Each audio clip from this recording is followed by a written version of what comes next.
Hello and happy Friday, everybody. You're listening to the Red Chef's Tuna Taco Show.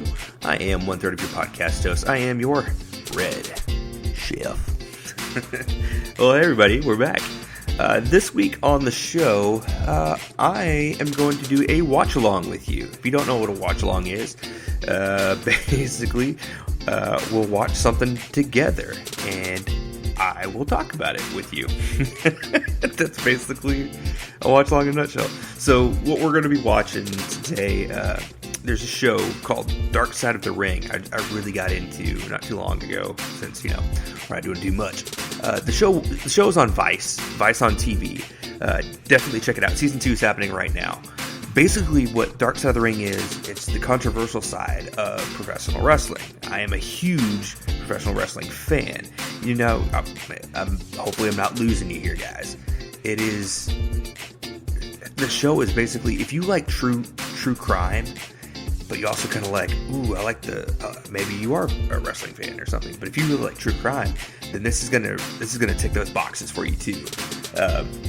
There are some, the wrestling business has some shady characters, shady brothers, but also just some crazy stories, just things that have happened most people don't even know about.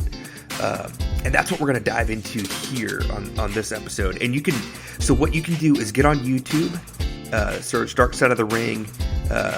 It's the Bruiser Brody episode, Killing a Bruiser Brody. And that's the one we're going to watch together. So go ahead and pull it up if you've got it on your phone, or if you've got it on TV, or if you've got it on like PlayStation, Xbox, anything like that, however you can stream it. Go ahead and do that really quick, and we'll watch it together.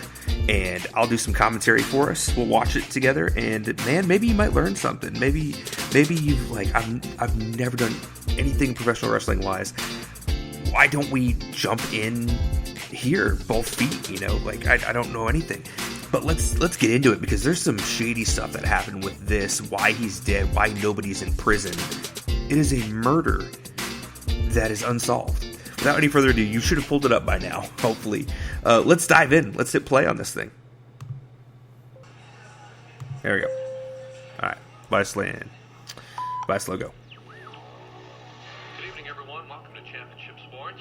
Yep. And now all of you have heard about the tragedy. There it is. Slinging of the chain.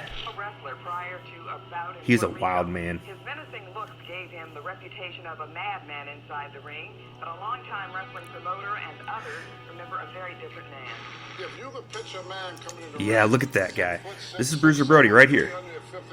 He just looks like a wild, crazy man. Tony Atlas. Look at that. Everybody got out of his way. Look at that. Everybody just taking off.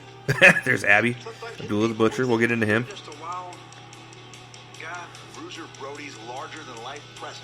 Mick Foley's narrating for us. That's awesome. So this is his gimmick. This is him. He's supposed to be a wild man that people are actually afraid of, because kayfabe is a word you'll hear a lot in this. Basically, it's protecting the wrestling business, pretending. Listen to that. Just yelling and screaming. But he's extremely articulate in real life. It's Frank Goodish. Bruiser Brody was violently killed in a locker room. Yeah. Moments before the opening bell. Yep. In the world of professional wrestling, he was still the only sport where its characters live in two worlds. There it is. Characters living in two worlds. That's exactly what I was getting into. Thanks, Mick. He was, his persona, his gimmick was this wild, crazy man, and you had to believe it. He had to live that gimmick when he was in public, because kayfabe was a real thing. The fans weren't sure if it was real or not, and you had to kind of live that gimmick, or else people aren't going to pay to see that. It would kill the territory. You wanted to protect the business. Look at that. Everybody. He's just a wild man. Abdullah the Butcher. That's weird seeing people acting it out in shadow. Here's Tony Atlas. Tony Atlas actually was, in 1983 won the tag team titles with Rocky Johnson. Yes, Dwayne The Rock Johnson's dad. They were actually the first African American tag team champions, and that was in WWF at the time. And this here's Dutch Mantel. If you do watch wrestling, or you did in like 2009, 10, things like that, you probably know him as Zeb Coulter with Jack Swagger and Cesaro. He had a little stable there as a manager. But I know him mostly as a manager. I never had a match with Brody. Why that? Well, he beat the shit out of you. And then there's the bad Oh gosh, Abdullah the Butcher. Look at those marks on his head. You see those marks on his head? Those are called gig marks. What that is what they would blade themselves to bleed during the matches. Look at that. Jeez. Getting stitched up. Look at those. been in the business for 53 years. This is a madman. Look at that. What the hell is he doing? Look at that. This is a madman. I'm not a wrestler. I don't grab holds. I use karate. I use jujitsu. No, you were a I'm not brawler. a wrestler. I can No, beat Abby. you up any time that I want to beat you up. This is a Canadian, guys. You understand? Look at this. And the guy behind the camera, give me the fork so I can stab it all in his head. Then you'll know.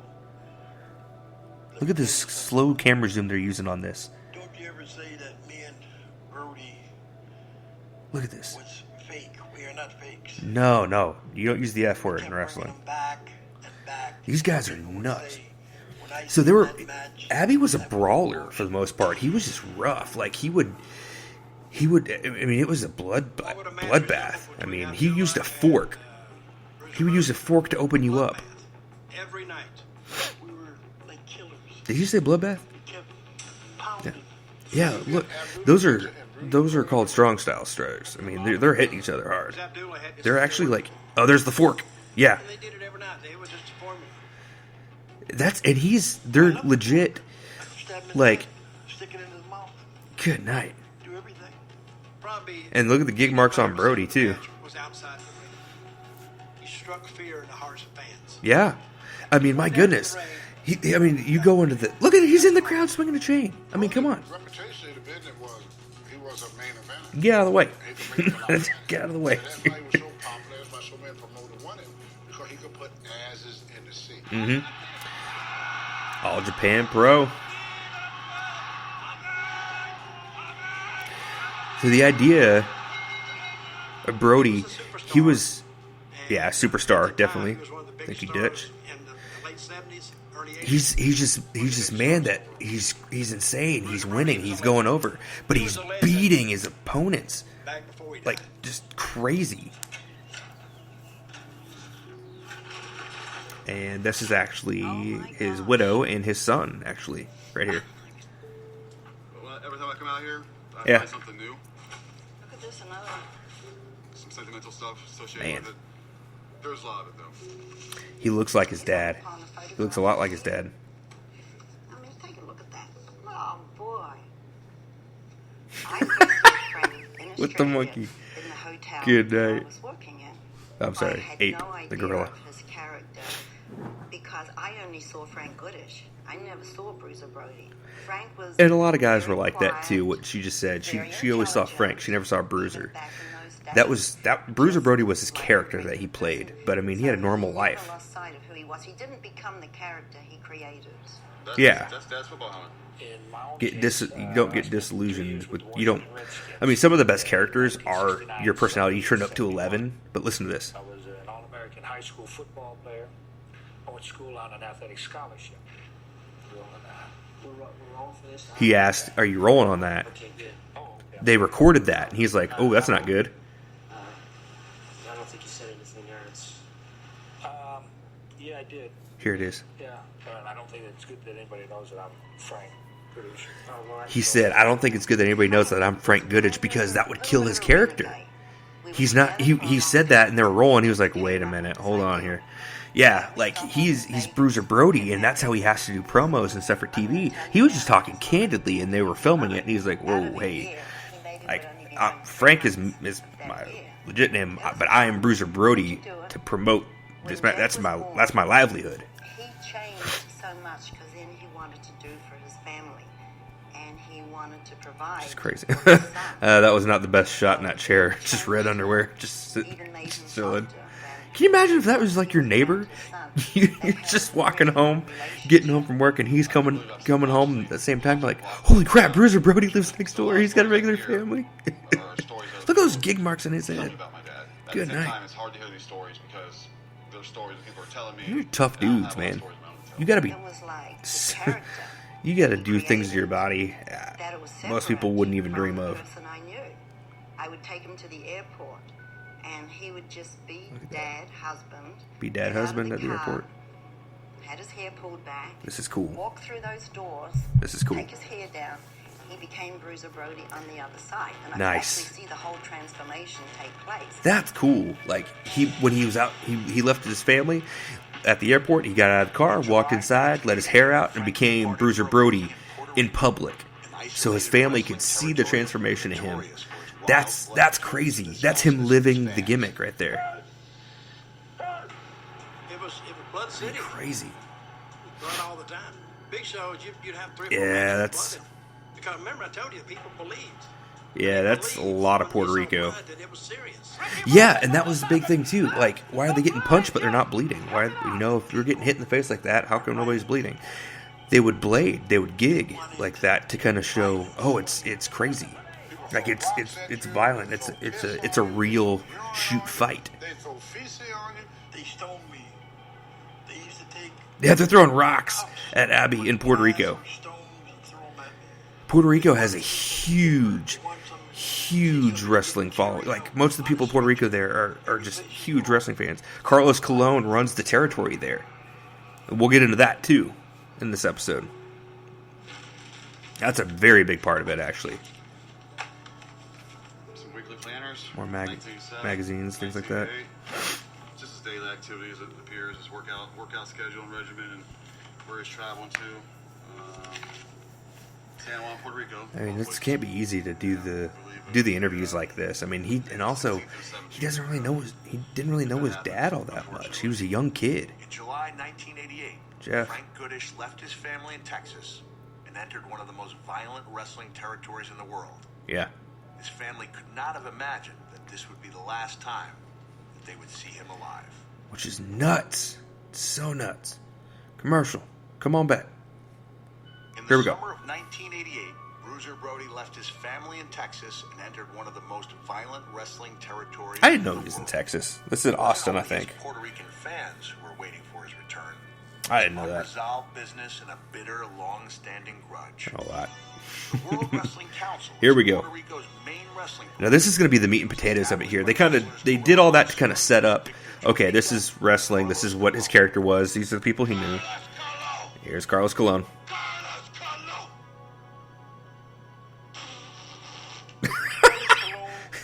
That's a promo. He's also a WWE Hall of Famer now. Yeah. He was probably his biggest Carlos Colon, definitely a Hall of Famer.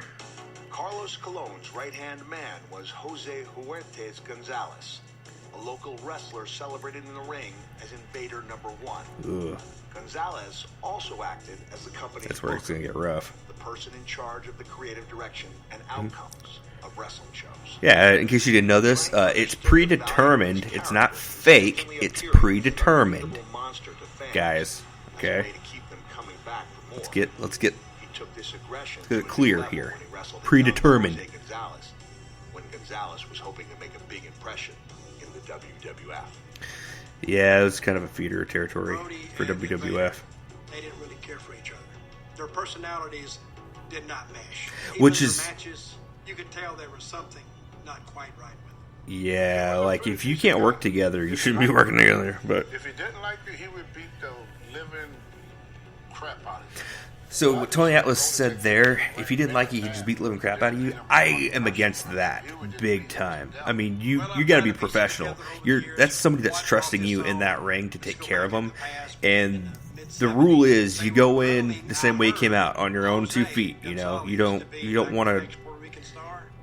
If you're taking liberties in the ring like that, you shouldn't be in the business. I think that's somebody that's trusting you with their body, with with their livelihood. People have died in the ring, because people were careless. We put him in a car, and SD took My him to the goodness. hospital. And he turned to SD Jones and said, one day